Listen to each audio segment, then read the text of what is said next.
Hello students, मैं Rajiv Kumar maths की इस वीडियो सीरीज़ में आप सभी का वेलकम करता हूं। और आज हम डिस्कस करेंगे रैंडम वेरिएबल्स के डिस्क्रीट मेथड के कुछ इम्पोर्टेंट क्वेश्चंस के बारे में। जैसा कि हमने लास्ट वीडियो में भी ऑलरेडी कुछ इम्पोर्टेंट क्वेश्चंस के सॉल्यूशंस आपको दिए थे। जैसा कि आप स्क्रीन पर देख रहे हैं, 5 defective bulbs are accidentally mixed with 20 goods one. यानी कि जो हमारे पास 5 डिफेक्टिव बल्ब्स हैं, तो यहाँ पर हम लिखेंगे डिफेक्टिव बल्ब। डिफेक्टिव बल्ब हमारे पास हैं 5 और नॉन डिफेक्टिव है हमारे पास बल्ब है हमारे पास 20। जब हम दोनों को मिक्स करेंगे तो यहाँ पर जो टोटल हमें मिलेंगे वो कितने हो जाएंगे हमारे पास 20 + 5 = 25। तो हमारे पास 25 टोटल हैं। It is not possible to just look at a bulb and tell whether or not it is defective.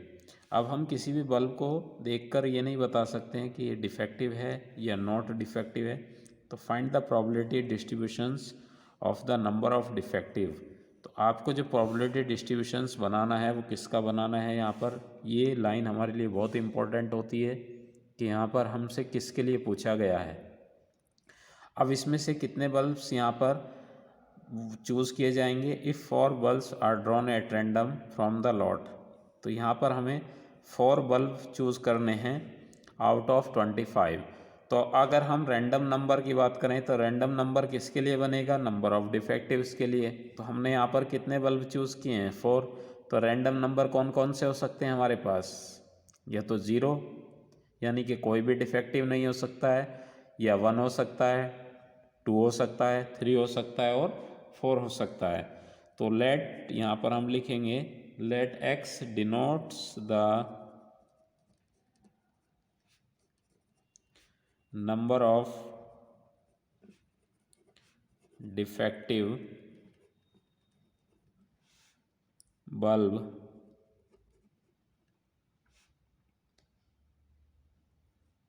in 4, then clearly the random numbers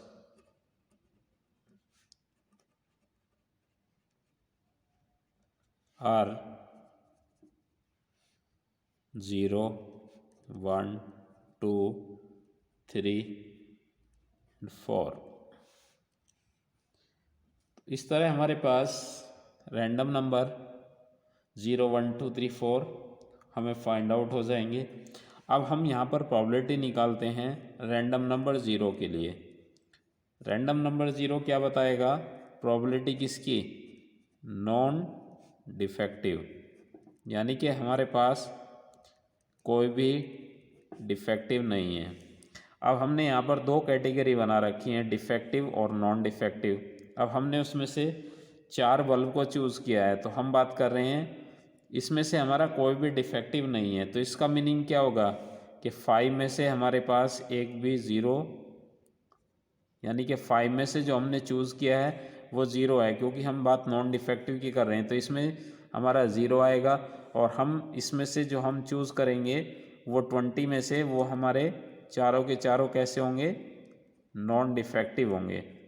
ऐसा क्वेश्चंस हमने ऑलरेडी पहले कंप्लीट किया हुआ है और टोटल में से हम नीचे दिखाएंगे, क्योंकि यहाँ जहाँ श्योरिटी होती है वहाँ हमेशा एंड आता है, और एंड हमेशा क्या दिखाता है प्रोबेबिलिटी में, मल्टीप्लाई को इंडिकेट करता है। तो इसको हम इस तरह लिख सकते हैं 5C0 × 20C4 divided by 25C4।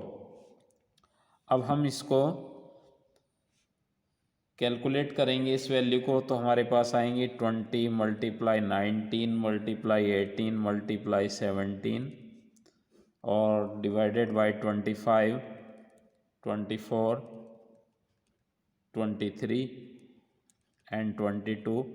तो इस तरह सॉल्व करके हमें वैल्यू मिल जाएगी 969 डिवाइडेड बाई 2530। अब हम वह प्रॉबिलिटी निकालेंगे x इज इक्वल टू 1 के लिए। x इज इक्वल टू 1 क्या इंडिकेट कर रहा है? 1 defective, 1 defective and 3 non defective.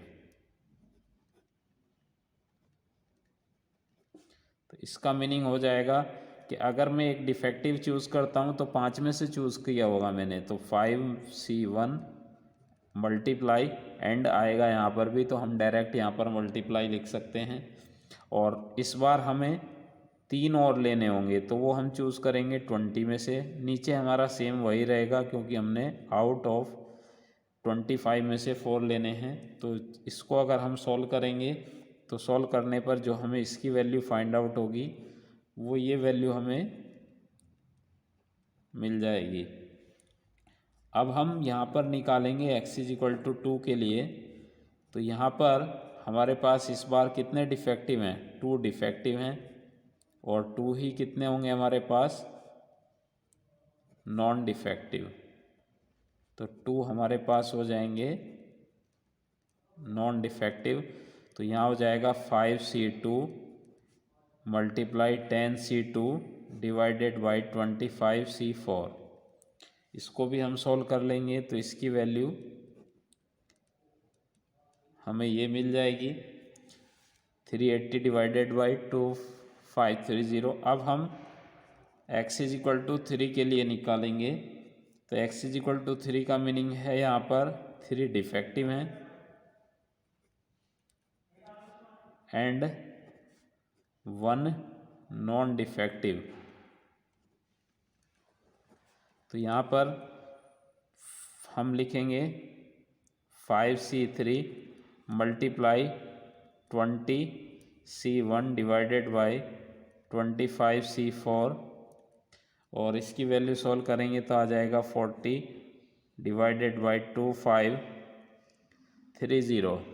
अब हम निकालेंगे 4 के लिए।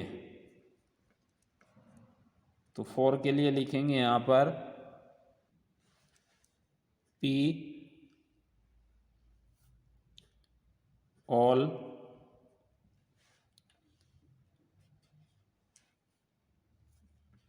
डिफेक्टिव्स, यानी कि अब जो हमारे पास हैं जितने भी हम निकालेंगे वो सभी हमारे पास कैसे हैं? इसमें डिफेक्टिव। तो ऑल डिफेक्टिव के लिए यहाँ पर हम प्रोबेबिलिटी निकाल लेंगे, तो इसके लिए हमारे पास आ जाएंगे। अब ऑल डिफेक्टिव किस में से आएंगे? 5C4 मल्टीप्लाई, अब इसमें से हमारे पास इस बार 0 रहेगा और डिवाइडेड बाई 25C4।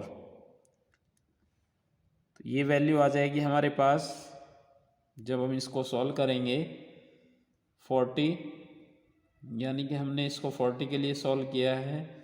ये आ जाएगा हमारे पास 12530। तो इस तरह आपने देखा कि हमने पहले 0 के लिए निकाली, फिर 1 के लिए फाइंड आउट की, फिर 2 के लिए फाइंड आउट की, फिर 3 के लिए और फिर 4 के लिए। अब इसको हम प्रोबेबिलिटी डिस्ट्रीब्यूशंस में कैसे इसको सीरीज वाइज बनाकर लिखेंगे, इसको आप इस तरह लिख दीजिए। The probability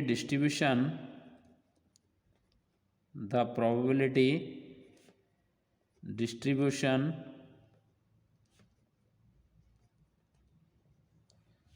of random variables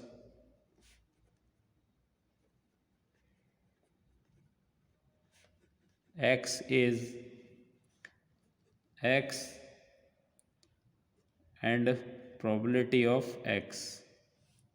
पहले 0, फिर 1, फिर 2, 3 एंड 4।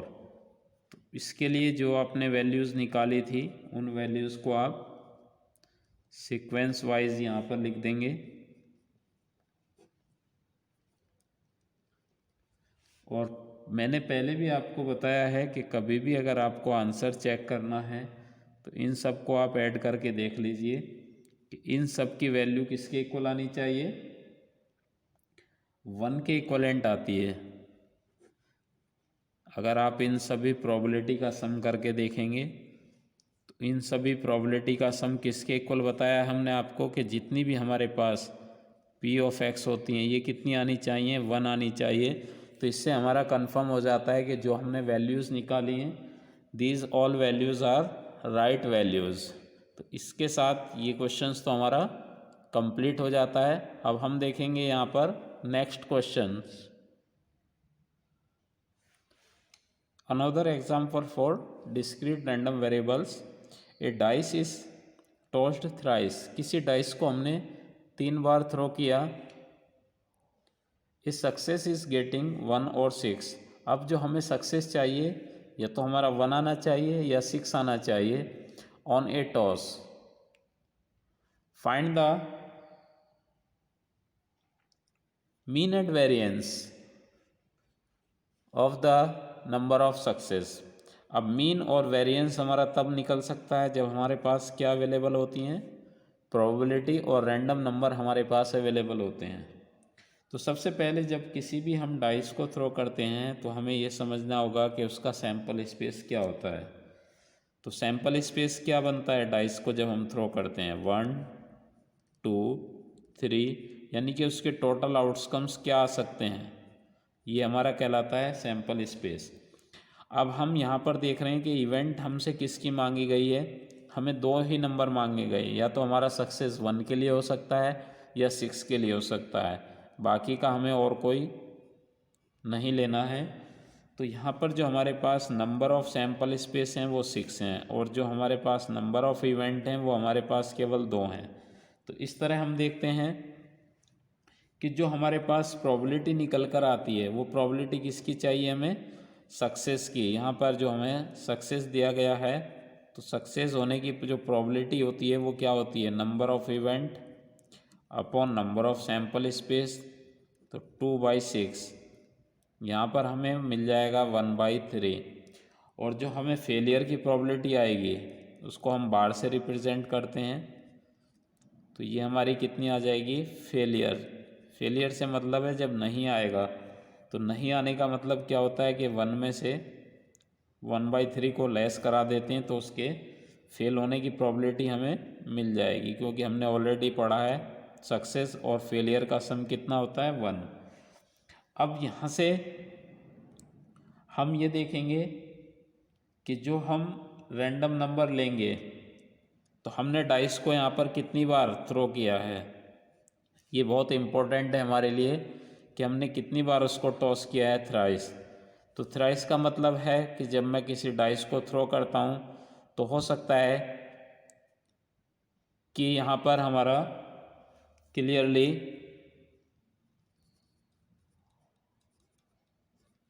कि 1 और 6 ना आए। आपने 1 टाइम उसको थ्रो किया तो हो सकता है कि आपका रैंडम नंबर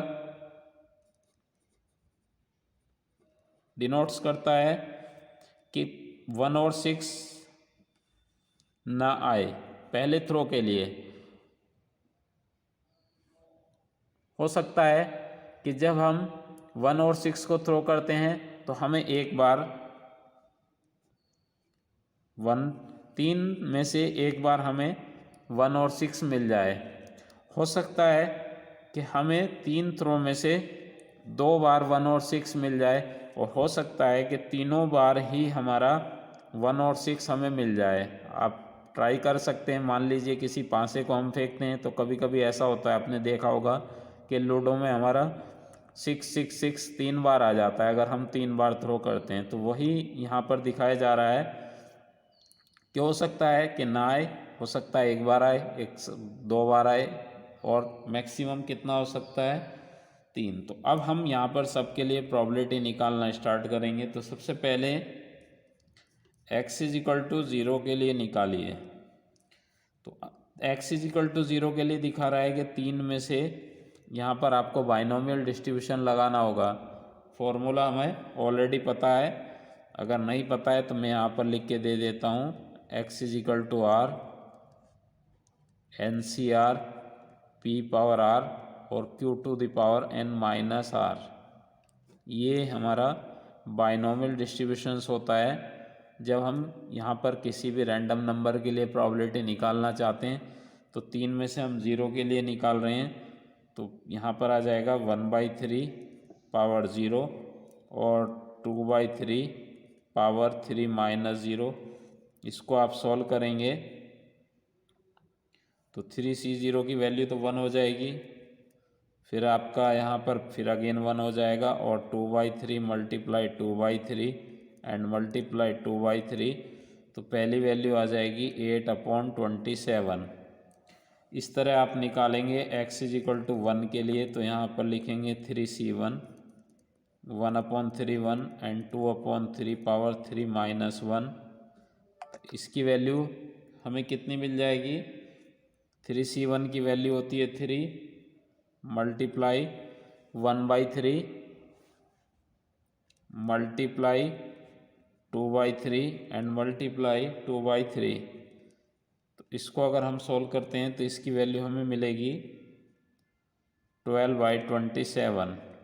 अब निकालेंगे हम x = 2 के लिए, तो यहाँ पर आ जाएगा हमारा 3C2 1/3 whole power 2 and 2/3 3 minus 2।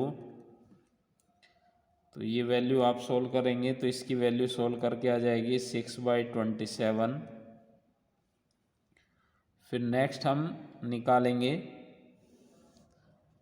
3 के लिए, तो ये वैल्यू आ जाएगी 3C3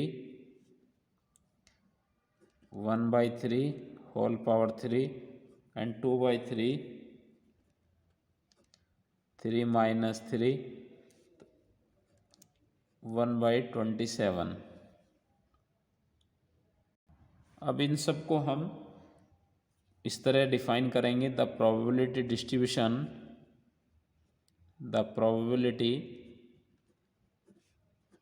distribution of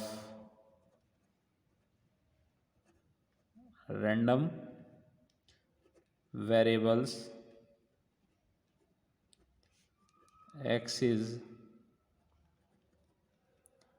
given by, तो रैंडम नंबर हमने कितने बनाए थे? 0 1 2 3, और इनकी कॉरस्पॉन्डिंग जो प्रोबेबिलिटीज़ हमें मिली हैं वो हैं हमारे पास 8/27 12/27 6/27 एंड 1/27। तो ये हमारा प्रोबेबिलिटी डिस्ट्रीब्यूशन कंप्लीट हो जाता है।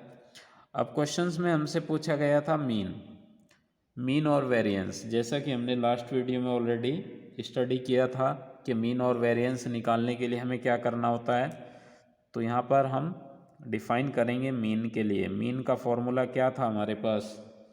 मीन यानी कि हम इसको दिखाते हैं ई of expected values of x. इसके लिए फॉर्मूला हमने पढ़ा था यहाँ पर PI और XI, यानी कि दोनों का जो प्रोडक्ट है उसका हमें सम करना होता है। तो इन वैल्यूज़ को अगर हम पुट करते हैं तो 8/27 multiply 0 plus 12/27 multiply 1 plus 6/27 multiply 2 plus 1/27 और मल्टीप्लाई 3। तो इन सब का अगर हम टोटल करेंगे तो टोटल करके जो हमें वैल्यू मिलेगी वो आ जाएगी 27/27। इनसे कैंसिल करा देंगे तो इस तरह आपको जो है वो मीन की वैल्यू कितनी मिल जाती है? 1।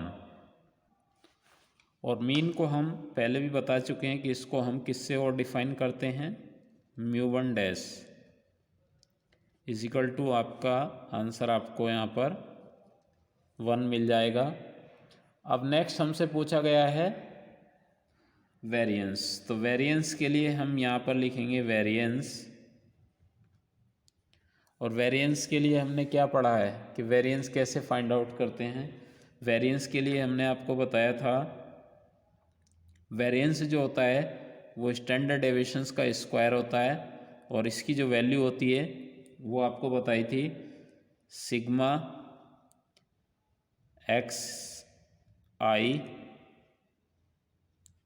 एक्स स्क्वायर करना होता है यहाँ पर, और पी आई माइनस जो आपने मीन निकाला है इसका स्क्वायर।